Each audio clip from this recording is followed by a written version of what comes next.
আজ শুক্রবার দিবাগত রাতে এবং শনিবার দিনে প্রতি বছরের মতো সিনসিলা একাদ্রিয়া রাজ্জাকিয়া মুস্তার সিদিয়ার সমস্ত খানকা শরীফ ও মসজিদে যথাযথ ধর্মীয় মর্যাদায় পালিত হচ্ছে পবিত্র ফাতেহা ইয়াজদাহাম শরীফ।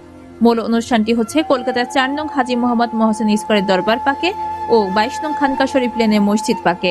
এছাড়া মেদিনীপুরের জোড়া মসজিদ ও মাজার পাকে, বিহারে পূর্ণিয়া জেলার হজরত রওশনগঞ্জের মসজিদ ও মাজার পাকে এবং পূর্ব বর্ধমান জেলার মঙ্গলকোটের কারিগরপাড়া কাদরিয়া মসজিদ ও মাজার পাকের অনুষ্ঠান উল্লেখযোগ্য। মঙ্গলকোটের কারিগরপাড়া দরগাহে আলিয়া এ হজরত গৌসে সানি পাকে রয়েছে হজরত আব্দুল কাদের জিলানী আলাইহিস সালামের ১৬তম এবং একই সঙ্গে হজরত মুহাম্মদ সাল্লাল্লাহু আলাইহি ওয়া আলিহি এর ২৯তম বংশধর গৌসে সানি পাকের নামে খ্যাত হজরত সৈয়দ শাহ জাকির আলী আল কাদরি আল বাগদাদি আলাইহিস সালামের পবিত্র মাজার শরীফ। আজ থেকে প্রায় ২৫০ বছর আগে মঙ্গলকোটের এই হজরত পাক হিন্দুস্তানে তশরিফ আনেন এবং এই সিনসিলা একাদ্রিয়া রাজ্জাকিয়ার মর্যাদা এখানে সুপ্রতিষ্ঠিত হয়।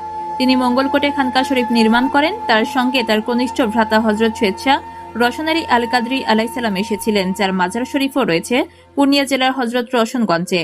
তার শাহজাদা হজরত সৈয়দ শাহ তোফাল আলী আল কাদরি আলাইহিস সালামও তাদের সাথে এসেছিলেন। তিনি তার চাচার কাছে মঙ্গলকোটে রয়ে যান। তার মাজার শরীফও এখানে রয়েছে।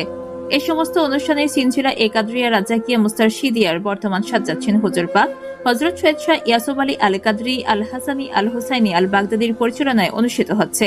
তিনি হুজুর গৌসে পাকের শাহজাদা পাক হজরত সৈয়দ শাহ আব্দুর রাজ্জাকের খানদান পাক থেকে এসেছেন এবং গৌস পাক হজরত আব্দুল কাদের জিলানী আলাইহিস সালামের ২৩তম বংশধর, আবার হজরত মুহাম্মদ সাল্লাল্লাহু আলাইহি সাল্লামের ৩৬তম বংশধর। হজরত আব্দুল কাদের জিলানী আলাইহিস সালামের জন্ম হয়েছিল ৪৭০ হিজরি পহেলা রমজান বর্তমান ইরানের গিলান প্রদেশে।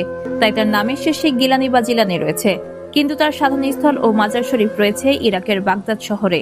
তার পিতা মহান সুফি সাধক হজরত আবু সালেহ মুসা ছিলেন ইমাম হাসান আলাইহিস সালামের বংশধর, আর মাতা হজরত উম্মুল খায়ের ফাতিমা ছিলেন ইমাম হুসাইন আলাইহিস সালামের বংশ থেকে।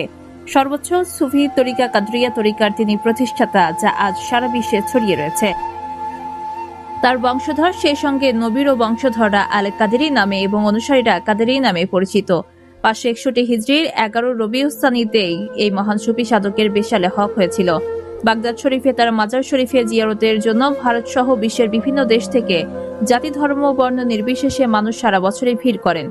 বিগত বেশ কয়েক বছরের মতো এবারও কলকাতার ৪ নম্বর হাজী মোহাম্মদ মহসেন স্কয়ারের দরবার পাক থেকে সাজ্জাচ্ছেন হজরত সৈয়দ শাহ ইয়াসুব আলী আল কাদরির নেতৃত্বে একটি কাফেলা ইরাকের বাগদাদ শরীফে বড় পীর সাহেব হজরত আব্দুল কাদের জিলানী আলাইহিস সালামের মাজার শরীফ ও দরবার পাকে অনুষ্ঠিত ফাতেহা ইয়াজদাহাম শরীফের ওরস পাকে যোগদান করার জন্য বাগদাদ শরীফে রয়েছেন।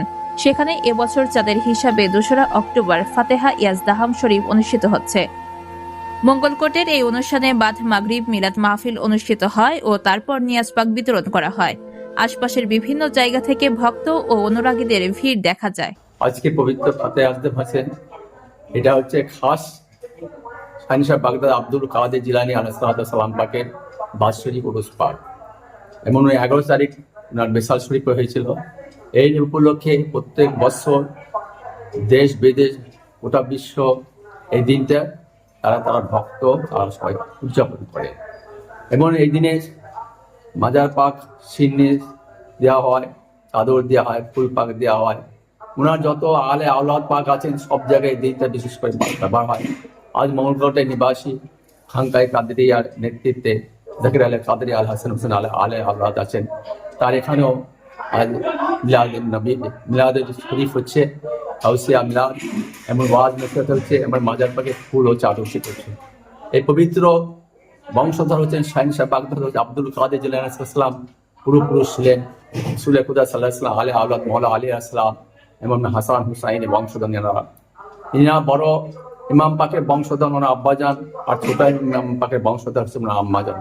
এই দুই মিলনের ক্ষেত্রে ইনাদের নাম করা হয়েছে হাসানি হুসাইনি। এই পবিত্র ধারায় এই জন্য এনাদেরকে বলেন আল বাগদাদি শাহ বাগদাদ আব্দুল কাদের জিলানী আল হাসানি হুসাইনি। ওনাদের নাম পাক সংযুক্ত করা হয়েছে এবং এনা হচ্ছে আলে রসুল, নূরে খুদা। এরা বিশ্ব সমস্ত মানুষকে নূরের পথে নিয়ে যান, অন্ধকার থেকে আলোর পথে নিয়ে যান। যারা আলোর সন্ধানে তারা ছুটে চলে আসেন, যেরকম পতঙ্গ আলোর পিছিয়ে ছুটে আসে, সেরকম যারা ভিতরে নূরকে সাধন করেন, নূরের চিন্তা পথকে পবিত্র পথকে অনুসরণ করেন তারা এই পথে আসেন এবং পতঙ্গের মধ্যে ছুটে চলে আসেন এবং হুব্বে আহলে বায়ত পাকের উপর মহব্বত রাখেন, যাতে এনাদের উপর ইশক হয়, ভালোবাসা হয়, প্রেম হয় এবং সঠিক পথে এনারা মানুষকে নিয়ে যান, এই নেতৃত্ব দেন এবং আল্লাহর সাথে যে প্রেম হয়, ভালোবাসা হয়, এনাদের উসিলাই হয়। এই জন্য এনাদের পিরানি পীরদাস থেকে যাদের মুদ্রা হয়ে গেছে ইসলাম, সেখানে ইনি জিন্দা করেছিলেন, মহিউদ্দিন নাম হয়েছে ওনার। ইনি হচ্ছেন বিশ্ব ব্রহ্মাণ্ডের সমস্ত মানুষের, এমন সমস্ত জাতির কল্যাণে পৃথিবীতে এসেছিলেন, সঠিক পথে মানুষকে নেতৃত্ব দিয়েছেন। তার আলে রসুল এখানে আছেন, এখন কলকাতার, তার নাম হাজি মোহাম্মদ সৈয়দ সাইয়া আসুফ আলী আল কাদরি আল হাসানি হুসাইনি আল কাদর এবং তার আব্বাজান সৈয়দ আলী আল কাদরি আল হাসান নেতৃত্বে এই মঙ্গলকোটে, মেদিনীপুর, রশনগঞ্জ, বিহার, এইসব বিভিন্ন জায়গায় আমাদের যত খানকা শুরু আছে, সৈয়দপুর এবং মারগ্রাম, সব জায়গায় এই দিনটা উদযাপন হচ্ছে। এবং শাহানে নিয়াজ ফাতেহা সব পড়া হচ্ছে এবং মানুষকে এই নিয়াজ তাবলুগ পাক সব মানুষের হাতে হাতে বুঝে করা হচ্ছে।